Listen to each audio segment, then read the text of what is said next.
Fucks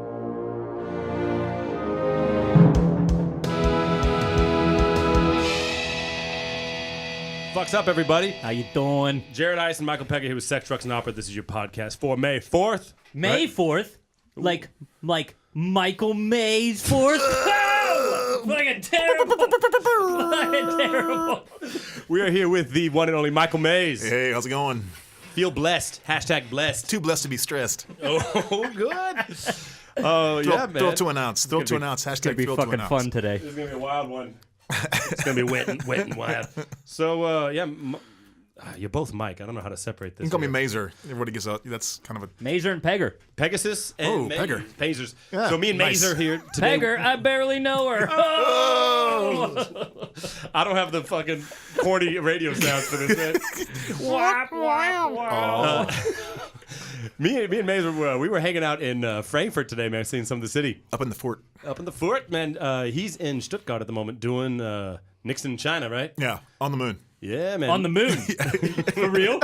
What the fuck? It's Germany, what man. the fuck? That's what they do. I'm going to try to go check it they out do. next week. I'll let you all know. It sounds fucking wild, though. But you've been out here before, right? I've never worked there before. This is my first German job. Oh, yeah? And only my second job on the continent. How do you find it? Fucking love it, man. He was doing some sightseeing Yeah. in the last couple of weeks. You were up in Berlin. You were Yeah. in, what was that small town you were in? Bamberg. And he highly recommends it. Yeah, more like Beerberg. No. I should have prepared some sound effects for this shit today. You have to just edit them back in later. That's true. A rubber duck or something. Fucking zing! We're getting Bud Light here, which is more of a special experience for Mike So and I I. went- than you, I Taking me think. back home. I went to this beer store, and some of the most expensive fucking beers in that store are Bud Light, Budweiser, Coors. It's 'cause That's the expensive shit. It's because American import. expats with too much fucking money. That's right. Like, Oh yeah. Oh, yeah. Nah, so when Thanks to our lovely patrons. I was I was in the States last week, and I mean, if you drink German beer out there, you're paying $12 a fucking beer. Yeah. Beck's, a 6-pack of Beck's was $12. What? It's normally $3 out that's here. Budweiser. Yeah, basically, I mean, right? It's No, Beck's is good. Beck's is good beer. Utility beer. Budweiser's good. I like Budweiser too. I like light beer, man. You can drink 30 of these and still drive the kids home. It's a joke, everybody. Fucking chill out. Chill out. Now, you're doing Nixon China, man. You do a lot of that English stuff, huh? Yeah, it's kind of a get down, man. That's fucking awesome. I love it. And we were talking today, there's a lot of good new American works you're involved in out there that people don't know about. Well, I mean, not here. You know, like right now, I think that's where all the action is in America. Is the new works. I mean, there's you're always going to have the classic stuff, of course, the museum pieces or whatever. They're going to be done. But where you get a lot of sort of innovation and stuff where the excitement is in like these small, especially the smaller companies, because they're taking like risks and doing things in smaller spaces with smaller casts and smaller ensembles and stuff. So it's a little more mobile. And the subject matter usually has a lot of intersectionality. And Well, also, whatnot. like, new music was kind of like a trend, a while back. Yeah. So people got real fucking weird with it. You know? it got too weird. And now I kind of like that period happened, because now we're getting into it, like, let's get back to the authenticity, like what actually makes a good modern piece. Yeah, storytelling. You know what I mean? man. Like, let's not just do something weird for the sake of being weird, but let's tell a good story. Yeah. Actually, I saw an interview with you on YouTube, and you used an awesome term that I've never heard before: contemporary American verismo.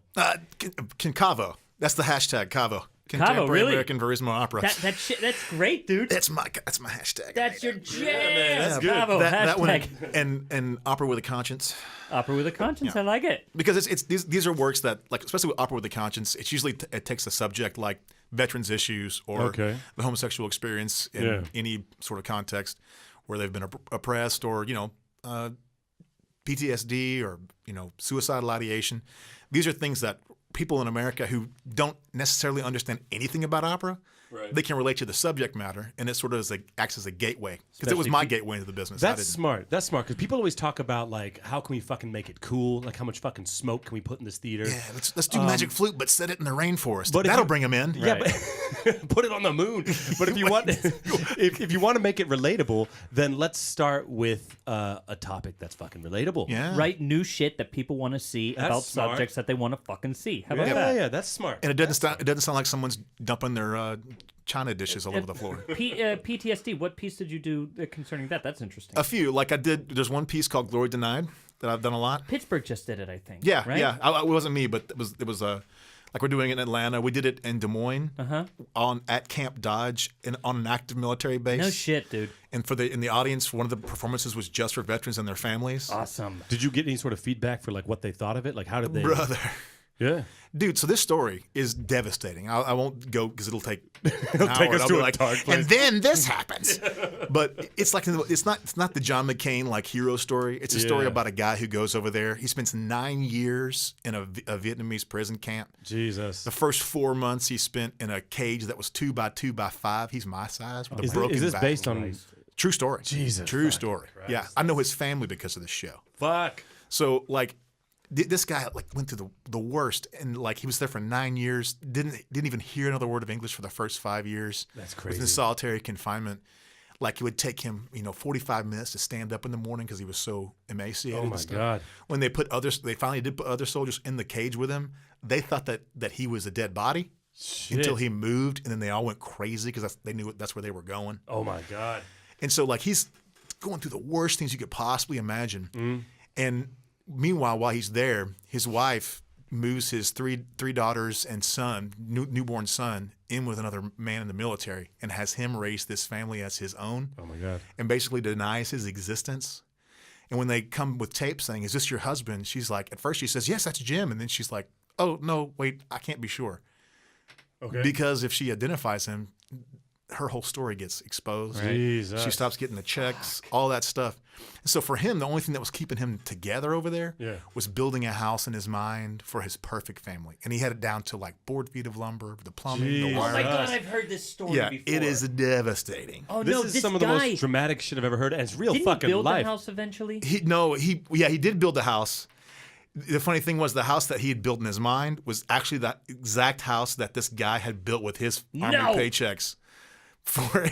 This stuff's unreal. It's terrible. So like he gets back, man. God. He doesn't have like everybody else is at least getting a Dear John letter. Yeah. He didn't have that. He doesn't have a postcard, not a letter, nothing. Jesus. And he gets back and his wife shows up with his parents and no kids and has to tell him what happened. Christ. So the opera, of course, doesn't. It's not a sort of straight narrative. Yeah. You know, you sort of dip in and out of the story in different points. And It's there's one four of those characters. feel good go to the right. opera with your kids. Dude, it's 55 minutes of white knuckle like. Well, I mean, that's what you talked about. Like Verisma, for you, those of you that don't know, I mean, that's a period of Italian music where it's like basically real life. You know, these are the operas where like people would just fucking die. You know, people that didn't deserve it, people you love, terrible things happen to them, and it was more of like a real life thing. Yeah. And Hollywood right now does not do that trend. No, You know, they wanna it's got to end happy with a bow, and life doesn't end like that. No, you know? especially for veterans, man, and that PTSD And that's, it's stuff. good That's to what shine a destroys light his on life. that. Tragic. Yeah.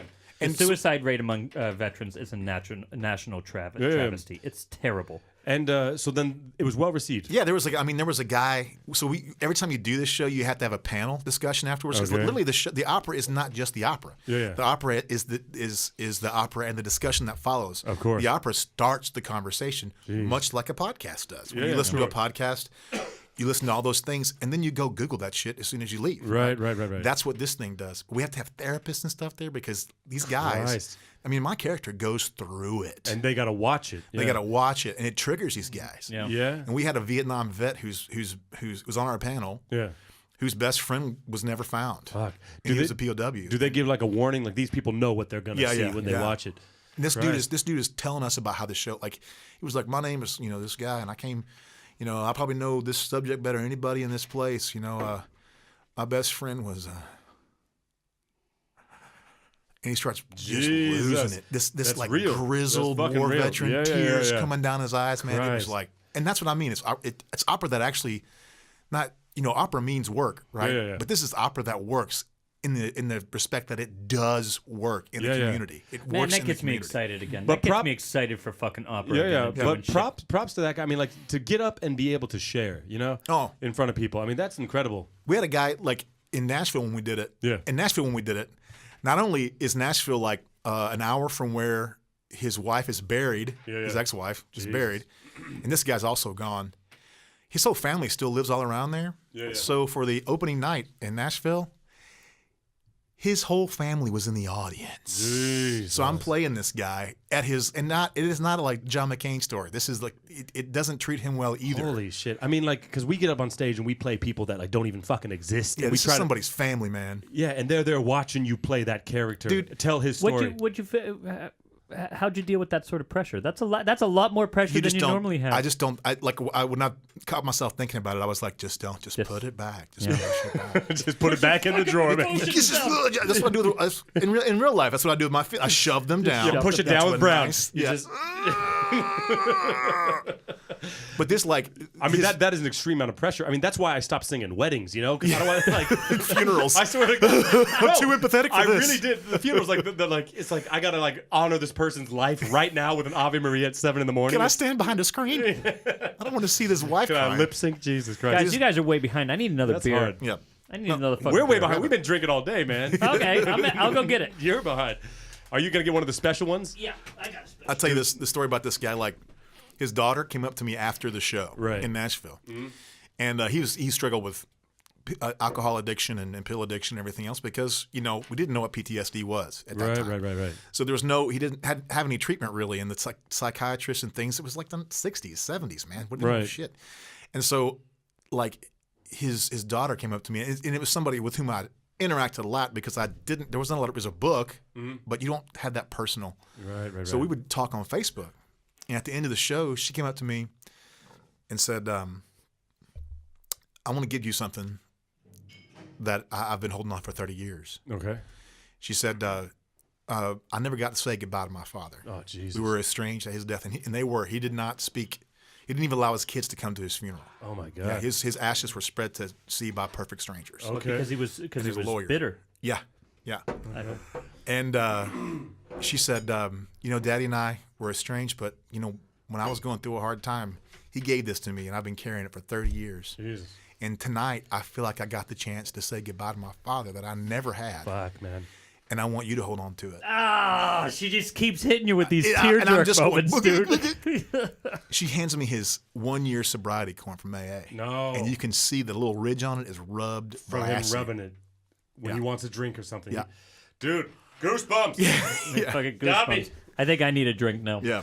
So- That show does it to people, man. It But no, I changed mean, lives. because people forget, you know, why we get into this shit. I mean, like, that must have been very satisfying artistically. That's why I do this. Yeah. That's exactly why. All this stuff, it's 100% why I do opera in the first place.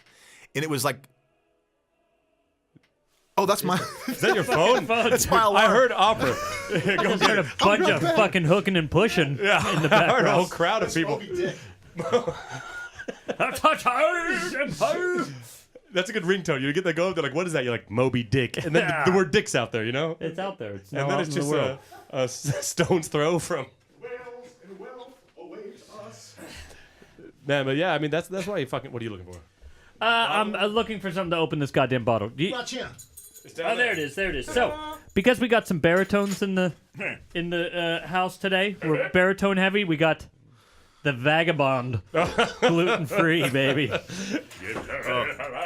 Can't believe the beard I fucking love. Put the beer in my damn face. Get me fucking hammered. I got a fucking stack of drinks over here. Jesus Christ. Yeah. But you weren't like, you didn't grow up listening to opera and Fuck doing no, opera, man. no? Fuck no. I didn't know what opera was till I got to college. Yeah, that's Yeah, because it was just like, that was just not a thing that we really got into in Cut and Shoot, Texas. So, This guy's from a city called Cut and Shoot, Texas. Cut and shoot. yeah, it's no joke. Everybody thinks it's a joke time. I'm like, no, man, it's my real town. I'm from Hook and Push, Pennsylvania. I'm from Balls Deep, Washington. Yeah, man. But you were into music then. Yeah, but you were. Yeah, I mean, I like- grew up playing bluegrass and country music. So No, did not he. really bluegrass. Yeah. Yeah. So you're a picker. I'm not a good picker. I'm more of I was played rhythm and I sang harmony and sang lead. I was in a bluegrass band. No All shit. growing up, I did. That was my weekends during the summer. Was popping around from Festivals. bluegrass festival to Yeah. bluegrass festival. Jam with a bunch sessions. of old fucking people in these huge motorhomes that they'd sell their houses, Jared. Yeah. Okay. And what and they sell their house, which might have cost $90,000, and buy a motorhome, which costs $250 Yep. fucking thousand. Okay. Drive it out somewhere, park it, get out, and just start jamming. fucking jam. And that's a bluegrass festival. And then you walk around. I did this one in Pennsylvania outside of Pittsburgh called Forest Circle. Okay. And you would drive these things out into the forest, and they had carved these ways, right? And then you'd park there. And when you wanted to jam at night, you would just walk through the forest. You'd just be walking through the forest and then fucking come up on a place that you know the tune. You're like, you sit there and you chop, and then you're like, okay, it's my turn. Oh, that sounds awesome. Crazy. Do you dude. play fiddle? I do. And what do you play? I mean, I grew up doing bass in a lot of rock Dude, bands. we are really close. I did upright bass though. Really fucking what close. to having a band? Well, yeah, absolutely. three I mean, harmony? I got my opera to opera show. We don't have a European side yet, so watch out! He's the blinders here. Look at that peak over there. No, I knew bands that had just E-bass? bass guitars. Yeah. Yeah, I did upright bass though for a long time too. I'd have to get the callus back. Now that was the only electric instrument that was allowed in bluegrass, right? Yeah, was right. the electric bass. Oh, Everything else had I'm to a be beast, acoustic. man. I'll do it. Dude, we could fucking do this. But the I did opera to for years, opera man. show is more like opera music, like country music with some bluegrass thrown in. But it's So this is what we saw on YouTube of you. that thing you were playing. Yeah. that was the precursor to my show. That was a precursor. So what? It's a show that's running still, or what? Well, we did it twice with Atlanta Opera. It's called From Opera to Opry, Liquor, Love, and the Lord. Because it's basically about the universality of music, and that opera and Opry are both about the same things. Just one of them takes 3.5 hours, and the other one takes 3.5 minutes. There you go. Yeah. There you go.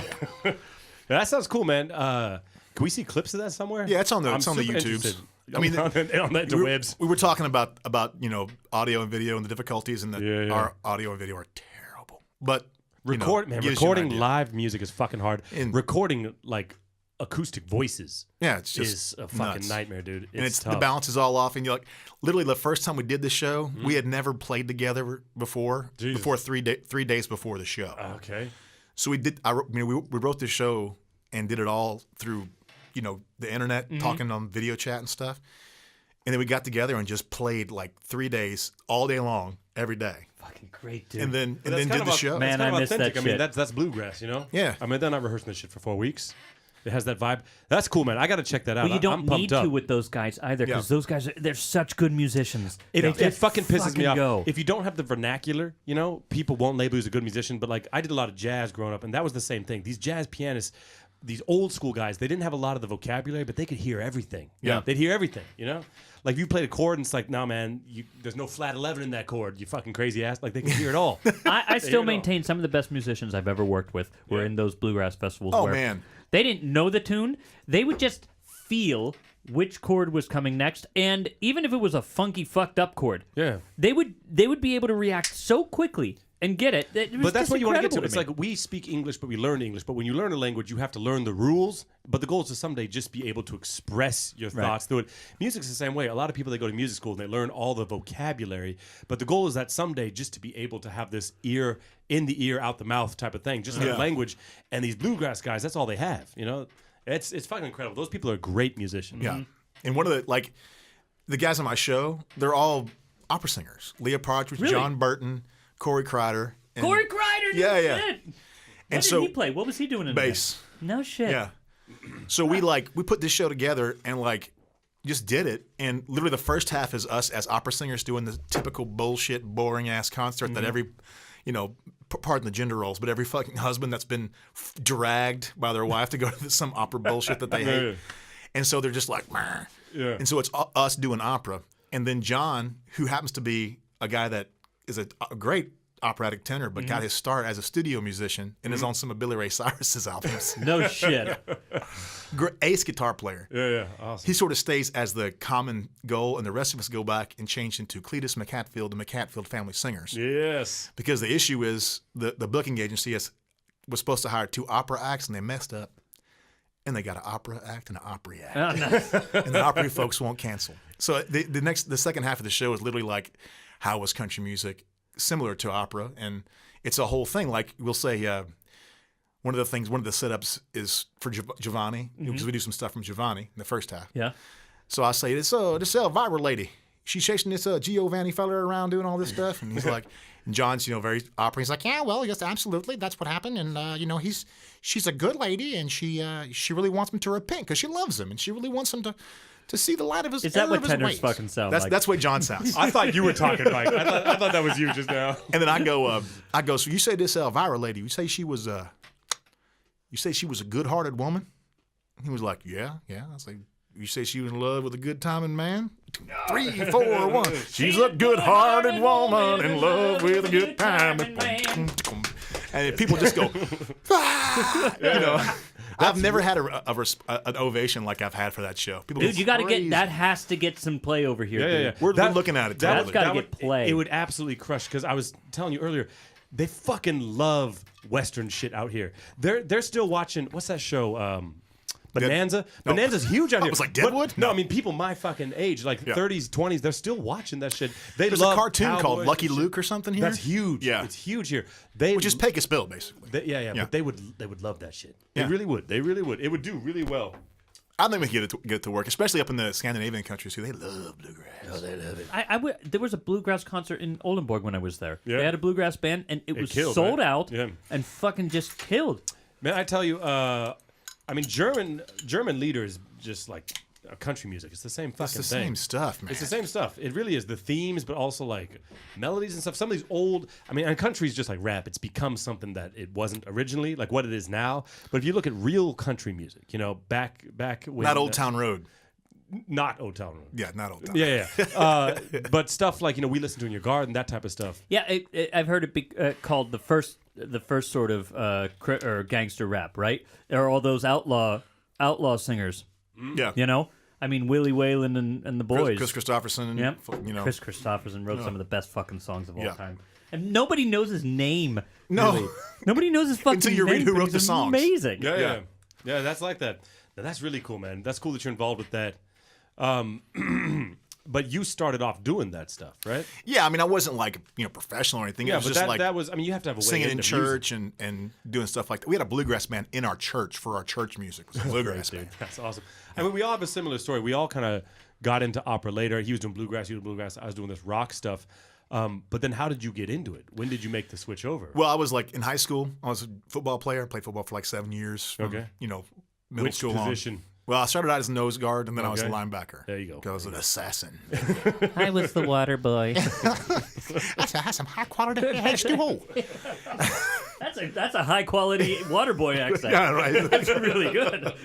And I got my fingers caught in a face mask, and they fuck. just snapped. And then it's over. Well, I walked into not for football, but I walked in my typing class, and I was like, what do I do with this?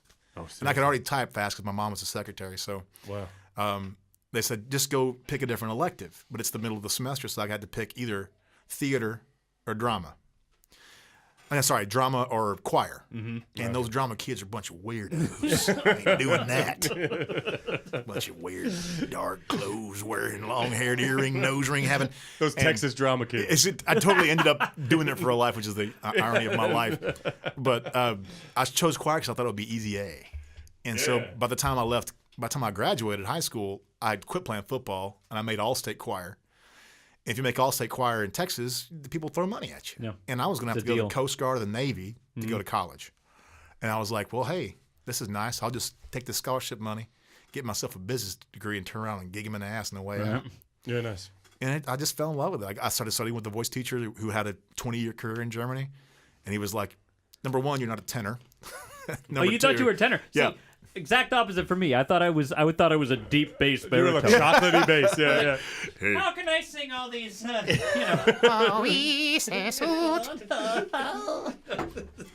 That was that from Wizard of Oz? How did they think you were a fucking tenor though? How did you think that? Dude? I was a late bloomer, man. My voice didn't really change till I was like 18, 19 years old. So like it was a slow thing. And now Slow burn, slow burn. Good things come to those who wait. It's settled deep. So yeah, I got to college. Didn't know, couldn't read music really. I Okay. could bluegrass read music, which was me not at all. All right. But that meant you had a feeling for it, and Yeah, I that's could- that's the could learn it. start. That's the good bit. Yeah. right there. Because there are all kinds of people who can read music but have zero feel for it. No, they've got yeah. nothing going on. It's just robot stuff. Yeah. So I got hooked on because what hooked me on it was the fact that it was music and storytelling, which is country music, but like the NFL of that, because you're in this huge place and you're filling it with your voice, and that was kind of addictive to me. And I didn't really understand the power of the art form until I was like my mid-30s. I was just doing what everybody else did and trying to, like a racehorse bullshit. Get the right fucking yap and meet the right people. And that did not work for me. I had zero success in that. Are you serious? You didn't do competitions and shit? I did a couple. Yeah. And I didn't have that sort of path. I mean, I was struggling from my late 20s or after grad school until my mid 30s. I just couldn't get arrested. This is really interesting for our listeners, because there's this impression that you have to do it this one particular way. You have to. I didn't do it that way. Jared didn't do it that way. It's nice to have another person out there singing that is echoing this thing. Yeah, right? man. Look, especially for people that are coming up now. Look, the way the business was when I came up is 100% different than it is now. And what we're in is going to be completely different to what the young people are going to be doing. That's true. And what's happening more and more now is that I was talking to you earlier about the singer-producer. You have to be able to make your own opportunities. Yeah. You got to do your thing, and you got to speak to your art or your inspiration. Or what you're doing is just fucking garbage. Yeah, authenticity, because it's just noise. You're just going to be part of the white noise. There's so many people doing it's the not Instagram a trade, promoter it's an thing. art. Yeah. And you want to be a craftsman? Go learn how to make vases. This is supposed to be an art form. Yeah. And people will listen if you're being genuine and authentic long enough. People will fucking listen. And that's what it took. It I just like took it, me Michael doing Mays. it. I like the way you're talking, Michael Mays. That's true, this man. Is good shit. Yeah, it's the only reason I have a fucking career. Because I could not have had a career trying to do that thing that everybody else did. Well, because it would not have worked. Some people do that and they get it, but then they burn the fuck out. Man, I used to have long fucking hair. I used to wear suits to auditions. Yeah. Now I walk into an audition looking like Howdy Doody on acid. Because I don't give a shit. You don't like it, then fuck off. I don't care. I'm not. I don't have to. Well, they please like you that people because anymore. desperation is really they can fucking smell. You know it. what though? Anyway. You'll fit in here in Germany. Yeah. I went to an audition in a suit and tie, and she's like, "All right, first thing, you look like my fucking banger. You gotta cut that shit out." And people go in t-shirts and jeans. In Germany. Yeah. To big fucking auditions at big houses. Yeah, the and first they'll time I just did be the like, audition in fuck Germany, it. I saw like everyone else there like underdressed, and I was like, "What are these assholes doing?" You know? Take this seriously, guys. Yeah, they all got the fucking job. You know? I was like, "Whoa, fuck." Well, isn't that funny though? Like I remember coming up as a young artist.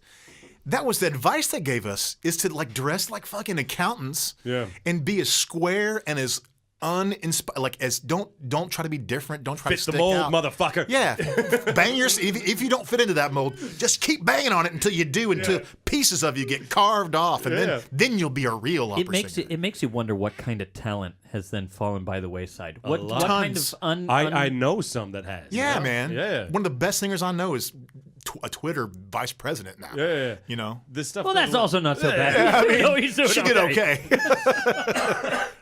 But she had like a Renee Fleming voice, like back in the day, and it was like you just knew she was going to be a superstar. Well, through the cracks. there's also a rush, Shoot her you know. up. We talked about this earlier, like kids are getting their masters at 22, 23, and then they're like, my career hasn't worked out by 28, I'm fucking done.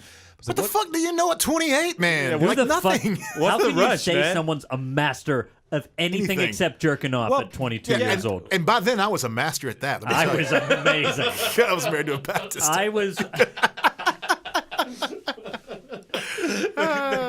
fucking I was Stephen Hawking of jerking off at 22 years old. Literally, I had put myself in a chair. I couldn't walk anymore. Wonderful. That's just even one. I'm almost done. no, man. Oh shit, that's probably pretty bad. No, that's on. That's on. You could expand But I on mean, that. the thing is though, I'm coughing from laughing. Yeah, man. I mean, fitting in this box. I remember I had this thing once where they brought in some big time agent. I can't remember who it was. I remember he gave us a talk. And he's like, some people they wear nice suits, but you know what I do? I look at their shoes, and then you can tell who a man is by his shoes. And back then, I was like maybe that's inspirational. But then a couple years went by, I was like, that's fucking stupid, What a man. fucking asshole this guy is. Fuck this You're guy. really not gonna give someone a job based on their Fuck shoes? this guy. But they brought this guy to tell us this, and like all the teachers, professors sitting around, all the Yes, students, and they're like, yeah, fuck him based on his shoes, you know? Yeah. Like, fuck. Because that's the world that whole fucking thing revolves around is juries and suits and getting the right fucking grades and all this. This is so bullshit, man. takes Nobody skill. I know that's out there fucking You doing gotta it turn him does down. that He's stuff. getting excited and peeking the fuck out, dude. That's normal. The beer. Back up a little bit. I always bring it back. Hey, but what the fuck was I gonna? Oh, that brings up the whole thing of whether studying to be an opera singer should even have anything to do with the university. Whether you should be able to complete it like a course. Yeah. I mean, there's certain things you have. I mean, there's just certain things you have to learn, like languages, like style, True. stuff like that. But not enough attention is paid to like actually making a little artist out of this person. Yep. They don't if you have an artistic impulse, the first thing they do is start beating it out of you. Yep. Well, I mean, it's the chicken and the egg thing, because it's like once you take something and you make it a curriculum, then it's like we have to measure this. And Exactly. then there becomes right and wrong, and then like once you're measured and graded, it's like, do you fit the standard or not? Yeah, and these And then there's no room for innovation. These things that are then artistic impulses are almost by definition outside of what is the norm, and then they're considered flaws. Yeah. So you could say, oh yeah, that person has a nice voice, but then this came into it. But what the fuck's wrong with that thing? Well, that we they talked about did? this. What? And this isn't a new thing. It might be happening more now than in the past because it's so academiazed now. But if you look, like we talk a lot, whatever, fuck, that's a word. Academiazation. It's in fucking school. But if you talk about like Wagner, all this stuff, anyone that's innovated, the people we celebrate, the Mozarts, the Wagners, the Verdis, people fucking hated their shit. Yes. People fucking hated that shit when they did if it. nobody hates what you do, I know people hate what I do, and a lot of people hate what I fucking say, and that means I'm doing my fucking job. They're gonna hate it more after this podcast, too. Oh yeah. I'm the Stephen Hawking of jerking. Oh wait, that was me. That was totally you. You brought that up. I just did the impression. I'm totally innocent. Whatever. That's the shit people will go after you for is doing the impression. Oh, I of know, it, right? dude. That's true. You're done. God You're damn it. done. Fuck him. Yeah. Fuck him. I hope you enjoyed your Hey, career. Stephen Hawking dude. was a dick anyway, right? In for a penny, in for a pound. Yeah, he was a mean guy. No, man, it's Tay. The shit we've said on this, someone would have gotten us by now. Yeah. It'll come back to you, continue. Well, man, if you give me my phone, will you? Yeah. And then give me that fucking hotspot. I asked people some Michael Mays questions. I want to hear shit. some of these. Are you guys ready for beer number 2 or 3? Yeah. Oh, you almost knocked that beer off, dude. Jesus Christ. These carpets are fucking covered in beer. That's not only beer. I thought someone was eating glazed donuts over here. Welcome to the jack off den. Michael Mays is in This studio's got 2 uses. Okay, let me see. We have wives and kids. Where else are we supposed to go? All right, we're recording Michael Mays. What should we ask him? Oh, someone asked, why you so sexy? Why am I so sexy? I'm born that way, man. It's not Maybelline. What was the question? Why you so sexy? Oh, you fucking... Yeah, it's hard. Let me tell you, it's hard being this fucking sexy. It's a chore, man. Yeah, every day I get up and I'm like, oh, not another day of being sexy. Oh, I'm so exhausted. You're thirsty that's about what that I say too. Here's another one. What is something you would not agree to do on stage, even like if the director asked you? I don't know if there's anything. I mean, I pretty much, I'm a goer, man. I've been naked on like stage it. and all that stuff. I pretty much do. If it serves the story, it serves. I don't care how weird it is or crazy. I'll do it. Let's say this though, because this is where where you could conceivably say no. What's the level of dangerousness, like physical dangerousness, you're willing to go? Because there is Like high places, It hard could is be- getting flown out. I mean, like doing a big jump. What are your thoughts on that? I'm the guy that puts his body through hell. That's how That's how I am too. I don't do stage falls. I do fall. fucking falls. Yeah, I get hurt. And Stage falls look. It's the one thing that Dumb. drives me crazy. Dumb. Yeah. I mean, it's supposed to it's supposed to look fucking real. And I understand there's a whole art form to making it look real, but half the time we don't get, at least in America, they don't actually give us a fight choreographer. We have to do it ourselves anyway. Yeah.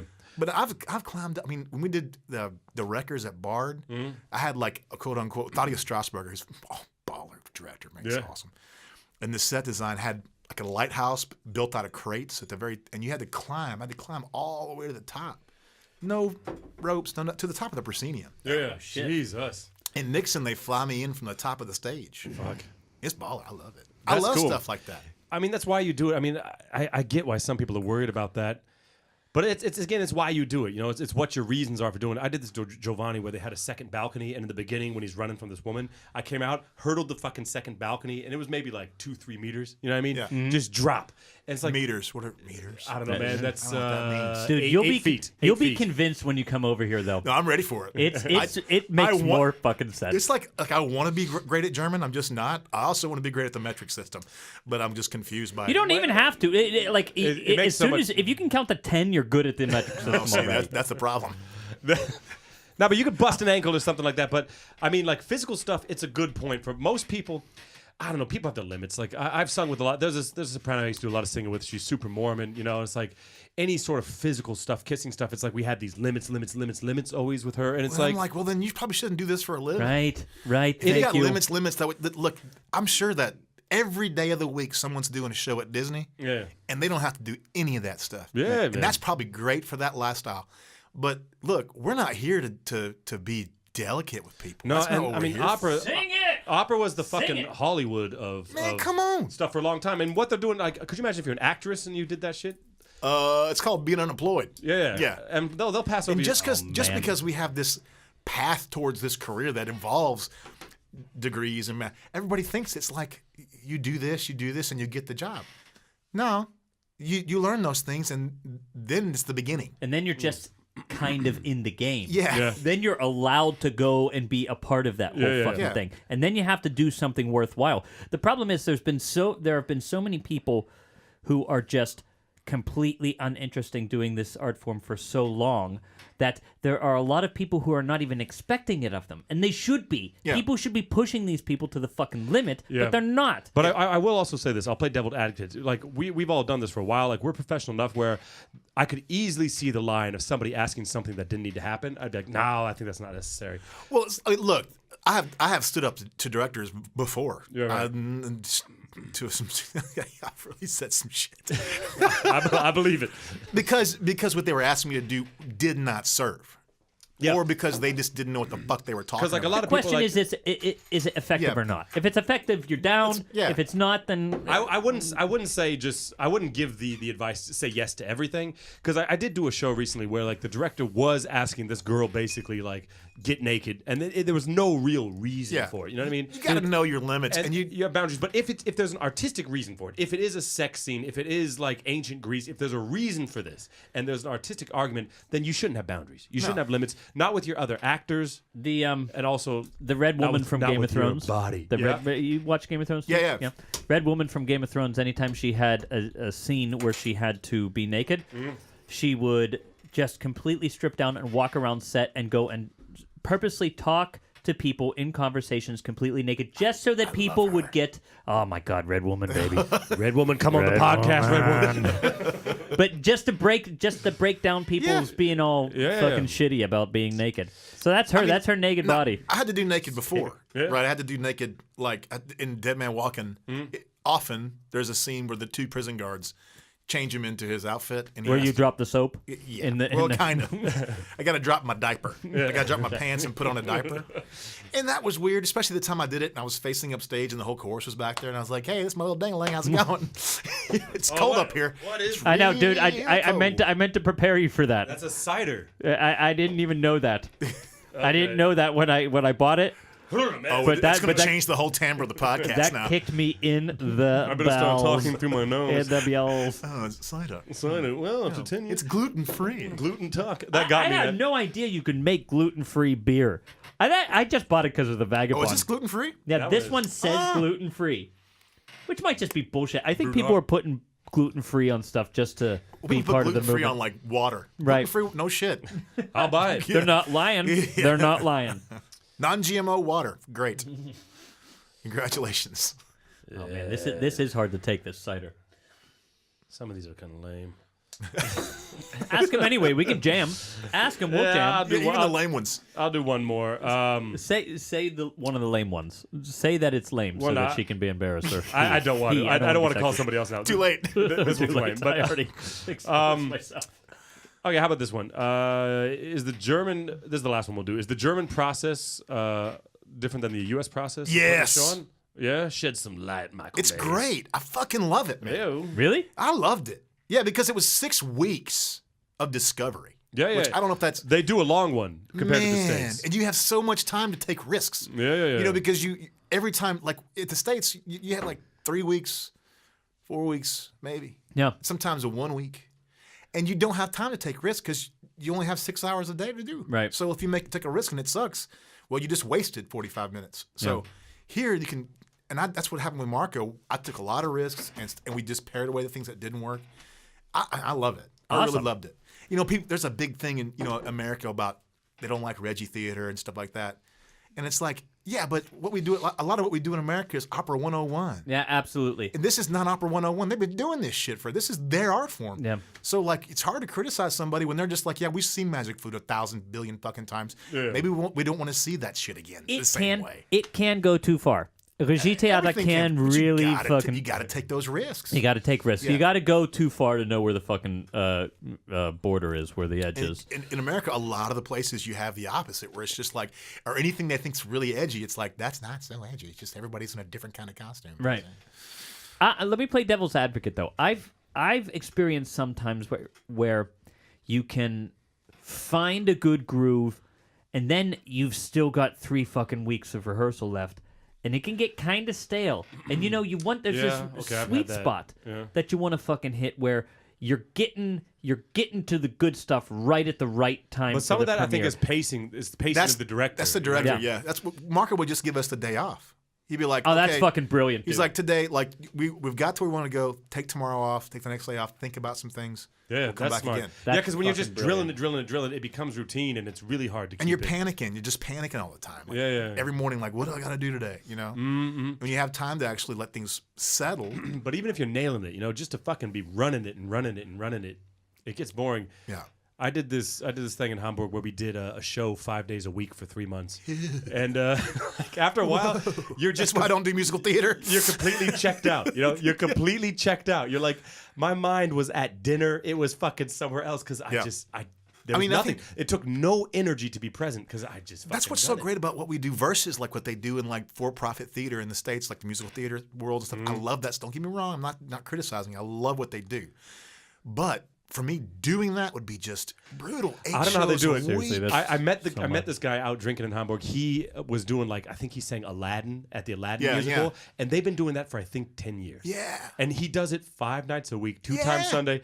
And I was like, how long have you been doing that? He's like 8.5 years. Like 5 times a week, 2 times Sunday. Yeah, man. Just give me a fucking break.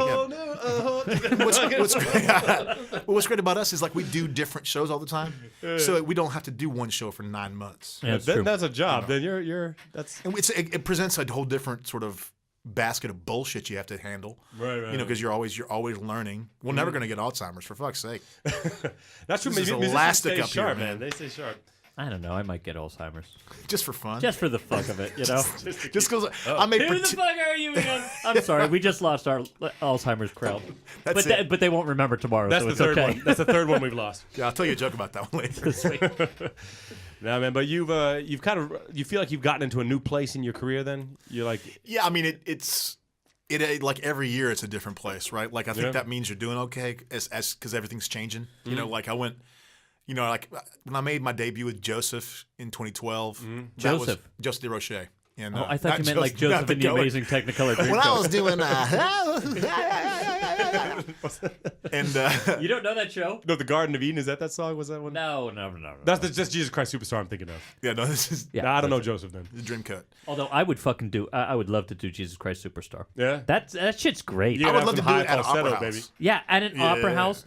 But you got it. The thing is, you can't have an opera singer doing it. You have to have someone who has a little bit of rock in them, right? You got to have these kind of opera singers. Yeah, that's right. I think I could do it because I don't give a fuck about my voice sometimes. Like I don't care about it, right? If it breaks, good. As long as it's serving. I'm in an absolutely abusive relationship with my voice. I'm so sorry, voice. Sometimes you love it, and sometimes. Like after I have a great performance, the first thing I do is start abusing it. That's what I do. Yeah, good job. Now after audition, I'm like, I'm gonna smoke, I'm gonna drink. Yeah, I do it all. That's true. Where's that crack pipe at, man? That was a great show. I'm gonna fuck this thing. Drugs. The drugs has come into sex, drugs, and opera. Yeah, man. Here we go. I'm just gonna inhale an exhaust pipe. Yeah. Man, you ain't got high till you got high carbon monoxide, y'all. Woo! I tell you though, man, it's like, where's the gas fumes at? Let's get those gas tank out. I don't know when I go harder though. I don't know when it goes hard or when it goes well or when it goes bad. You know, I'm at the bar. I'm at the bar either way. You know? Not to bring in Stephen Hawking again, but if I were Stephen Hawking, I'd be getting high all the fucking time. Yeah. Especially towards the end, I would have just been like fucking right in the Instead of solving the mysteries of mankind. Theory of black holes. I want to see a fucking black hole. Give me that LSD. Right. Let's go. That's how he knows. Time, He's been there, man. Do you like to get wet? Oh, Jesus. Jesus Christ. I got your hole right here. I got a hole. I can't do Stephen Hawking, apparently. Was that an attempt? It sounded like I was like, Guys and Dolls. I got your hole right here. His name, Yeah, I thought that was the start of a song. his name is PC 791 3640. Like, okay. This is gross. I got my 3 beers and I'm just grabbing and drinking. I don't know which one's which. This cider. I mean, the cider's the Russian roulette, man. you know, we've had this McKellar beer before. They're Yeah, great. we've It's had a like 3 or great 4 of those. brewery, what but is this guy doing on the label? yeah, they have the weirdest. They have the weirdest fucking labels. Remember the one? Put your finger in the hole. Like that's the name of the beer. And like, there was put this your dude finger in the putting his butthole finger or something. in the hole in the ground. It was the weirdest fucking beer. And no one knows what it is. Yeah, and it this looks one like is it's from Berlin, though. this one is called Wood Will Fall Down. And it has a guy. Oh, Yeah, that's 'cause what he's- it is. 'cause It's he's- passion fruit. I didn't even read that on the Yeah. one. Oh, he's breaking the passion fruit. He's But he's so breaking angry pencils. because his wood fell down. Man, like, when look your how wood mad he goes is. down, I get angry when my wood goes down. This is too. erectile dysfunction. This Joe. guy's definitely middle-aged. He's like, That whiskey dick, man. Yeah. It'll come get you. it'll get you. Fucking pushing rope. Push. So, man, you got any words? You got any tips for the young people? For the people coming up? We're gonna do it just a tip or no? I don't know, man. No. Okay, then just give us your tips for the. I'll play the people music. coming up. I'll play the music. Yeah, we just need just the tip.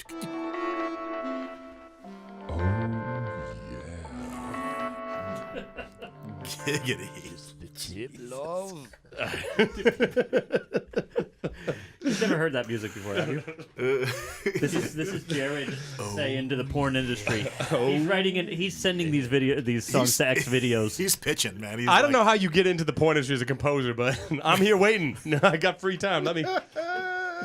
This scene here needs a little. Have you mentioned about the music that you found on the documentary? No, I haven't done that yet. I wanted to release a meme about it. Okay, yeah. well then just release the beat, but we'll tell you about it afterwards, too. I'll tell you about it right now. Okay. I was watching a documentary about sharks, and then all of a sudden there was On Netflix. on Netflix documentary, and then all of a sudden there was this Wait, music. you were watching a documentary about sharks on Netflix? Yeah, man. You don't Oh, say. what was going on there? That's my post-Jack routine. It's my post-Jack ritual. You gotta keep swimming. Funny enough, the brothel here in Darmstadt is called Sharks. Yeah. That's the name We'll of check it. it out later. And I was watching it. All of a sudden there was this music I recognized. I was like, why do I know this music? And it was the music from, what's the name So of it? he sent it to me. He's like, Mike, do you recognize this music? And I heard it. I'm like, yes. What? It's from this porn production company called Vixen. Oh, yeah. Vixen. I've never heard of that. I Oh have no yeah. idea what you mean. Vixen? Is that Pleading a- the fifth? That's a Pleading the porn fifth. thing? Anyway. Vixen. I don't really watch I it. don't think they quality. knew. Because, something I learned about when I got into composition is I used to kind of Porn. think, I got into porn composition. When I got into writing music, I used to think like a company would hire you, you would write music for their commercial, But that's not how it works at all. You write the music, and then people will just buy the license to it. Yeah. And so they'll use it in a huge national commercial. You make $20. When you hear music in a national commercial, that person probably made $40. You know what I mean? Because Brutal. really, you put it on these terrible. websites called Audio Jungle, and like, I know a lot of people that work at corporations, big corporations that use music for big events, and they're paying $16 for this shit.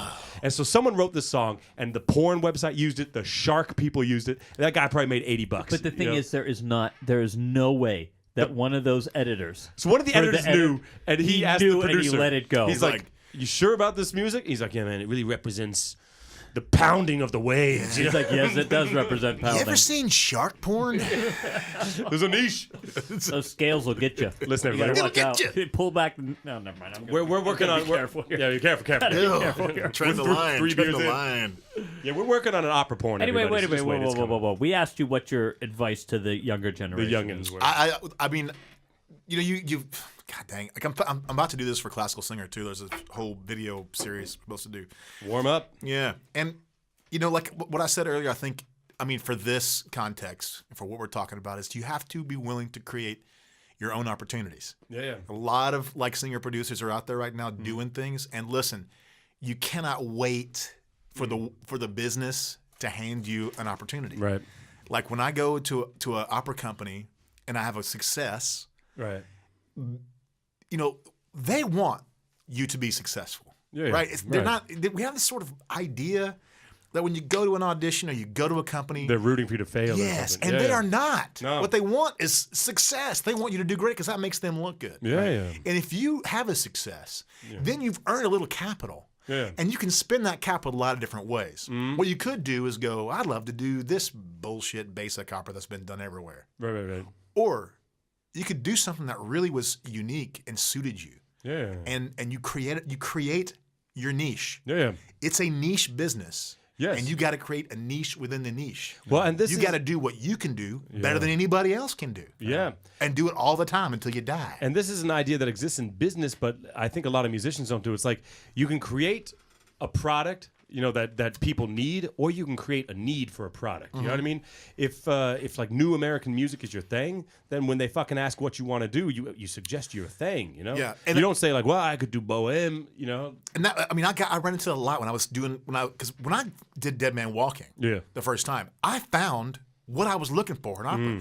The thing that we got playing bluegrass music, the thing that we got playing rock music or whatever, that thing, that sort of connection with the audience, whoa, there it was. Yeah. Okay. Cool. There it was. Yeah. And I wasn't getting it with Così fan tutte. Yeah. And let me tell you something. I don't care how good you do Così fan tutte. You're never going to get the same reaction right. from an That's audience. exactly You're right. never going to get the same connection to an American audience for an American piece than you get with Glory Denied Why can't- or Silent Night or whatever. Why can't we fucking accept that Mozart wrote that for his time to connect with those people, and because they're in a different time and they're different people, they might not connect with us anymore? Why can't look? They're great operas. I love them, but fucking write something We new don't that people gotta give a fight shit about. for Mozart. Right. Yeah. Mozart fought his battle, and they're Well gonna put. always do that. Right. For time immemorial.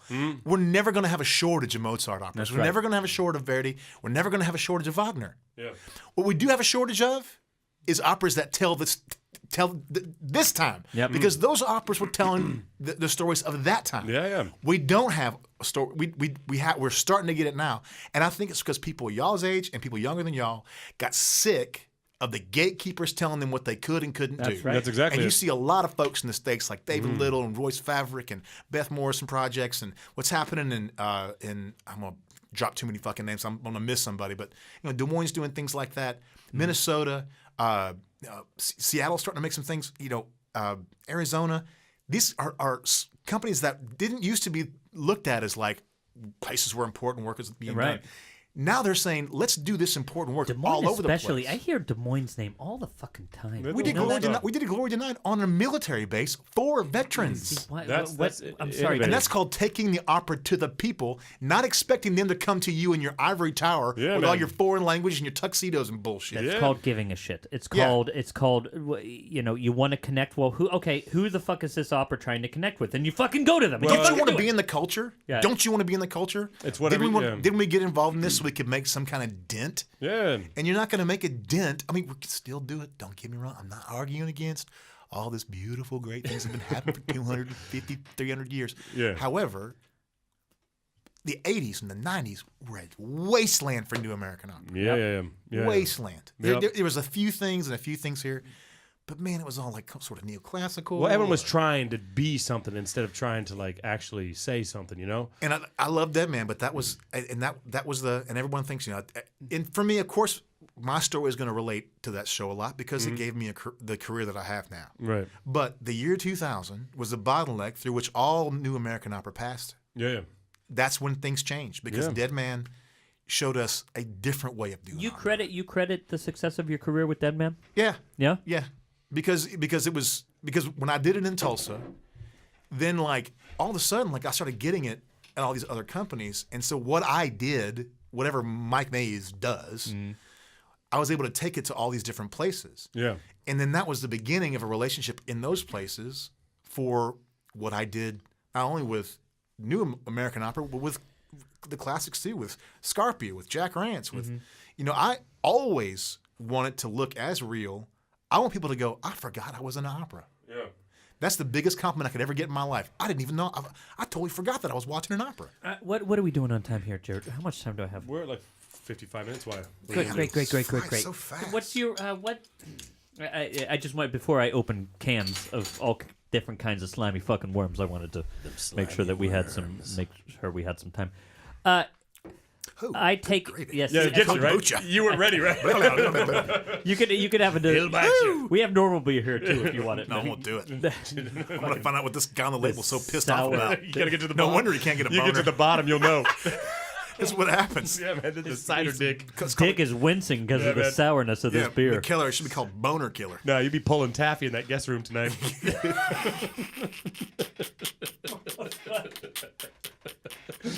We're just listening to three drunk fucking idiots. No, but before Mike opens a can of worms, I just want to say something I keep hearing from you though is that you know when you go to these houses and you have a success and you kind of sell your next project, you're making sure that you are doing what you believe in as an artist, and that's not selfish. That's telling a story. That's being authentic. And a lot of people they will do these. Some people they probably love Cozy Fan Tutte. They probably love it. You know, great, do that. But if you fucking hate it, you know what I mean? Then stop selling yourself as that. Find out what you like, and at least then you have some point that you're oriented to. That if you branch out from what you would normally do, you have somewhere that you're coming back to as an artist. I gotta say something though about Cozy Fan Tutte. Well, just since that is the opera we're using to represent the old standard. school. The whipping boy. Right, that's the fucking whipping boy. Pull it up on the branch. We Let's beat the hell out of this long ass opera with too many fucking arias. You could there is some shit to connect with in that opera, right? Absolutely. But it seems that people are so concerned with the way it seemingly should be done or the way that it seemingly should sound, right? Yeah. And perhaps there's something in Mozart that lends itself to absolute beauty and not really taking vocal risks. But you could do those things and really sort of show something with your voice, but you'd have to change what the typical Mozart standard sound is, right? Yeah. And this kind of segues into what I wanted to ask you. Opera is a lot of the reason why people get into opera in the beginning is because it's such a beautiful thing to hear. That you hear this sound and it's just enchanting. An opera voice fucking pumping it out and singing a beautiful line is great. You seem to echo with what we say is if it doesn't matter, if you're not trying to say something, fuck it, I'm not interesting, right? Yep. How much of the beauty of your voice are you willing to sacrifice to get a point across? I think it's kind of a false dichotomy, right? Really? Yeah, because I think that it's not like you're sacrificing anything. You're not sacrificing anything. You're sacrificing the norm. But that's the norm. problem is that we see Absolutely. that way, and Absolutely. it's not even that way. Right. Like if it requires you to I've made some choices where I was sacrificing the nobility of my tone for like a really good emotion, and it turns out that if I were to sing it a little straighter, it was actually more effective. So it's not always that simple. It's just that you have to be able to go there, so you'll know. Because it's a spectrum of color, and you have to know where the left and right are to then narrow it in where you want to be. And it's the same thing we're talking about boop squeak music and the crazy stuff. And now it's the pendulum's starting to shift back towards more not tonal but shifting tonalities and melodies and things relating to the people. But What there the are fuck times did you call it? Bip squeak music? boop What? squeak. You're like boop boop squeak. I've never heard that. Sister Helen came up with that term. That's fucking Sister brilliant. Helen. When she was telling Jake Heggie about when Jake Heggie approached her. The actual Sister Helen. Yeah. And she was like, he was like approaching her about writing this opera, and she was like, "Well, Jake, look, I know what they do out there, and I really don't want to have this boop squeak music telling my story. What I want, it perfect. I want to be able to leave that place and sing a melody. I want to be able to hum something." Yeah. And that's what he did. We just got a golden nugget on the Sex, boop Drugs, squeak. and Opera fucking podcast. Actually, what she said is, "I don't know boo scat about opera." That's the sort of person you want to tell a story But she's saying a lot very simply. You know what I mean? Yeah, Like that's how Sister Helen do. Yeah. That's how a Sister Helen do. Listen, I don't mean to interrupt the flow here, but we We almost forgot a very Oh important part of fuck! this I'm shit. sorry. Jesus. We got a fucking T-shirt for you. Yeah, I have a dude. medium and a large here. What do you want? I gotta get a large because I'm a Okay. fat boy. Michael I'm Mays a is drinking hungry beer boy. today. I'm a hungry boy. Fucking drinking Yeah, beer. man, that's all yours. That's the new. I'm fucking gonna wear that color. right into Stuttgart. Let 'em all know. Let them all fucking know. Boom squeak music. It describes it perfectly, man. But The there are other day- times. The thing about before we move on, because boob squeak music. Yeah, if it's the whole night long of that stuff. Yeah, Yeah. it's a bit much. If it's a whole night long of like hyper emotional stuff, that's also a bit much. But there are times when you can watch one opera with all those colors in it, because sometimes you got to go crazy, and then sometimes you have to connect in an emotional way with the audience. Yeah, so sometimes you just need a fucking break. we don't have to do one thing anymore. We don't have to do one style. Excuse me, I'm burping all over the place here. Jesus. No, it seems though that a lot of these boob squeak operas, if we'll just put it that way now, a lot of the ones that are in the standard repertoire now are very much, how would you say, eintönig? Like Fucking, like they don't have a lot of. dude, I know what you mean. dude. They I know, don't. dude. It's so How One would you say dimensional. it? One dimensional. One-dimensional. Turnish. I Get the look, fuck out of here. normally we don't have people to laugh at us about our We English. forget this shit. Normally you don't. Look, dude. That's so You fucking live dying. here for 10 years and try to Oh, dude, remember tell me, dude, like- one dimensional. You try to do that. I dare you. I fucking dare you. What the fuck was I trying to say? Eintönig something. They're one dimensional. These new boop Oh squeak yeah, operas. yeah. So a lot of them that are in the standard repertoire will be kind of one dimensional. But now I forgot the fucking what the fuck was I gonna say? Boob squeak, baby, boob squeak. Boob squeak's got a Booping and squeaking. It's exhausting after a while when it's one thing. Yeah, no. Okay, that's what I wanted to say. Yeah. They make it in the standard repertoire. They're performed yearly, probably.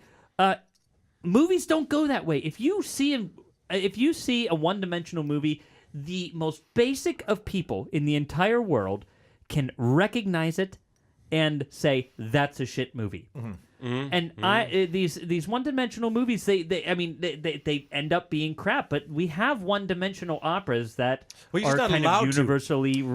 It's a weird fucking thing, because everybody wants to protect opera or something. So, like, if it's new work, where like people are really not critics, but like people in the industry are sometimes worried to shit on it because they're like, well, what if we're gonna tear down the fucking art form or whatever? But also, people that are watching it, they don't know enough, or they don't feel maybe like educated enough to have that opinion because we don't let people in. You know what I mean? Yep. You got to let everybody in, and then you would get like a mass public thing. I think about it because it's like a marketing person was explaining to me, like on YouTube, if you have a video with 1 million views and you have 100% likes, that's actually a bad thing because that means you're only reaching one niche market. Right. They actually want you to see 80% people like it and 20% don't, and that means you're reaching everybody. Right. You know what I mean? If you do something and only people are loving it, then you're probably not reaching a wide enough audience because no matter what you do, someone should fucking hate it, and then you have Man, a if wide someone spread. doesn't hate what you do, like if you don't have an enemy, Yeah. then what the fuck are you doing with your life? Yeah. Seriously, you I mean, gotta I'm- piss people How off. boring would you have to be to not piss anybody And I off? appreciate people that want to be nice all the time. Yeah. And people that know me know that I'm a nice guy most of the time, but every once in a while you gotta bust some heads. Yep. Because we didn't. If you want to be a nice person, you can go into like a billion different jobs. Yeah. Where that's the thing. Where that's a job requirement. Yeah. Is that it's like customer service. You gotta be nice to everybody. Yeah. We're not in customer service. No. Like as much as we need to reach our audience, we're also not here to just pander to them. I'm gonna break my neck. I'm nodding so hard. I strained a fucking muscle. It's crazy. Yep. chicken nugget over here. Yep. No, it's true. Art doesn't have to be beautiful. It doesn't have to be nice. It can be conflict and it can be ugly. Ugly art is really, really fucking effective. Yeah. That's why I want to play Mimas so bad Yeah. because I want to make it as ugly Yeah, man. as I fucking You can do it, man. You're a creature. I am a nasty little shit. If you let me be nasty, woo-hoo. That's Mike's typecasting, Yeah. You need a fucking ogre, man. We got Mike Pegger on hand. Ooh, Pegger. Barely know her. Barely fucking know her. Well, man, Strap it. we are Screw it we right are- in. we are at our hour. Any other last gumdrops you want to drop on the people? Any last little tidbits? Yeah, like do more opera with a conscience and contemporary American Verismo opera. Give your Wherever hashtags. you go. Give your Cavo, hashtag Cavo, and hashtag OWAC. Do you got anything? whack! Do you got anything you want to like plug or any like stuff going on, projects you want to talk about? Well, like I'm doing a show called The Parting Okay. in Seattle. It's the next project. Yeah. It's with Music of Remembrance, which is an organization that's dedicated to remembering the Holocaust. Mm-hmm. So it's about a poet and his wife and their last night on Earth. We got a lot of listeners in Seattle, so go check it out. It'll be a beautiful show. Then Des Moines this summer, I'm doing Vodsec. Cool. Awesome. Awesome show. You know, next fall, a lot of shit's going on. I want to go through all the resume bullshit, but you can always find me on the Michael Mays Baritone. Man, that is refreshing. Do you have your calendar on there? Yeah. Yeah. Okay. That is refreshing to have somebody that says, I don't want to plug myself too much. Fuck that. Look, I mean, Where's the seriously, next like beer? if you want to know what I do, you can go. I mean, Fucking Google it. yeah, you know. That's cool, man. I've really enjoyed myself. We're gonna keep fucking partying. We're partying all night. Mike's got some weird pajama shit he's doing tonight. We're gonna Pajama Jammy Jam. Pajama We're gonna. All right, people. We'll fucking see you later. Jam!